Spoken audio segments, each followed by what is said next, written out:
Good morning. I'm Pastor Lynn Allebach with our devotional thought for today. I'm going to be sharing from the Advent devotional, Expecting Emmanuel, and we're going to talk about Ruth today. We begin with these verses out of the book of Ruth.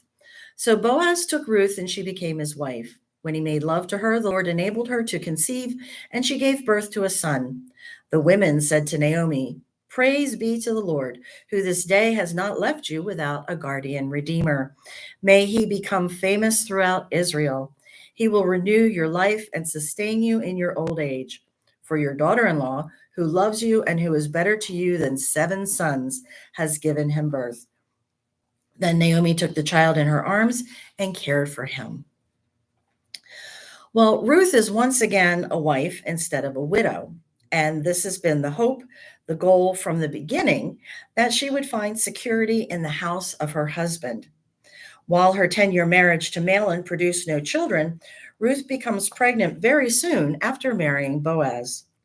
For a woman to bear a son, particularly in Ruth's cultural context, should bring her significant honor and standing in the community. But in this case, Ruth disappears after she gives birth. It is not Ruth, but Naomi, whom the women congratulate on the birth. The women name him Obed and proclaim a son has been born to Naomi.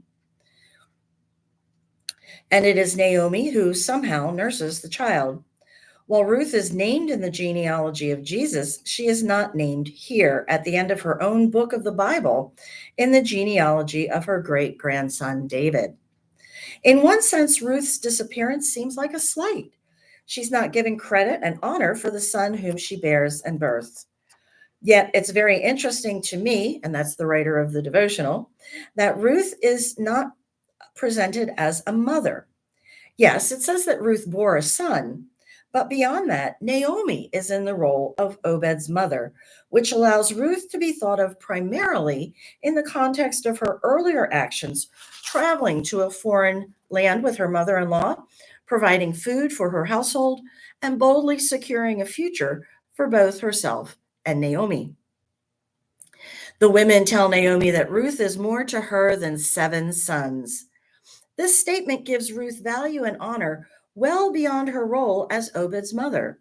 Having 7 sons would mean that Naomi would never have to worry about having food to eat or a place to live.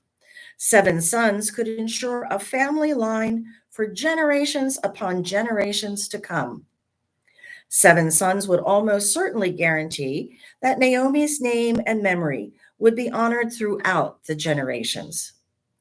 Ruth does indeed provide all this for her mother in law. So, by de emphasizing Ruth's role as a mother, her significance as a son is highlighted and appreciated. In fulfilling this traditionally masculine role, then it makes sense that Ruth would be listed in Jesus' genealogy. As we consider Ruth's significance to the family line of Jesus, we should take particular note of what the women say to Naomi. They say that Ruth loves her. I wonder what they have seen between the two women that causes them to make this statement.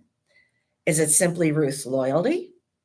Do the women attribute Ruth's willingness to leave her home, her hard work gleaning in the fields, and her marriage to Naomi's next of kin as acts of love? Or is there more? Have the women observed something in the way Ruth and Naomi look at each other, speak to each other, form a household together that leads them to understand that there is love between the two women? In the end, perhaps it is love in any number of forms. That is the important thing.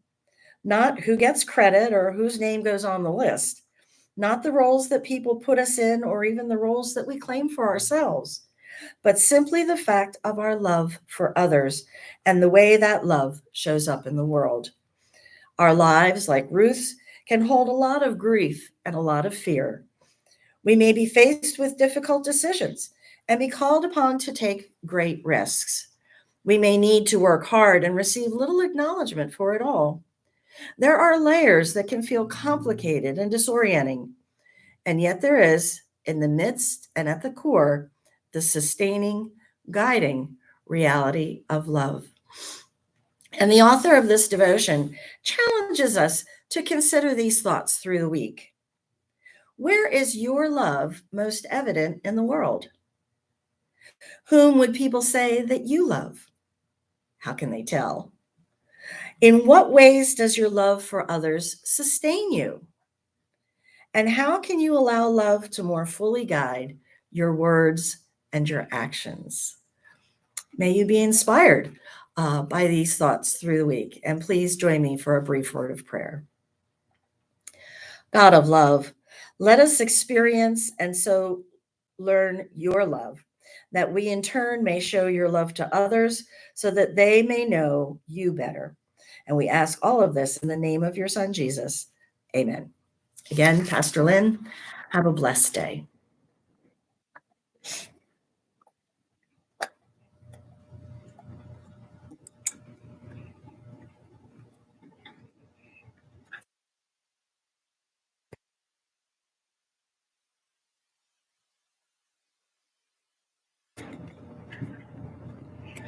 I think you want to cancel that and go to end stream.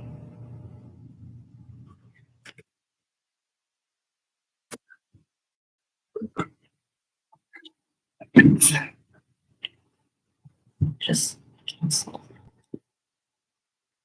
There. Mhm. End stream here.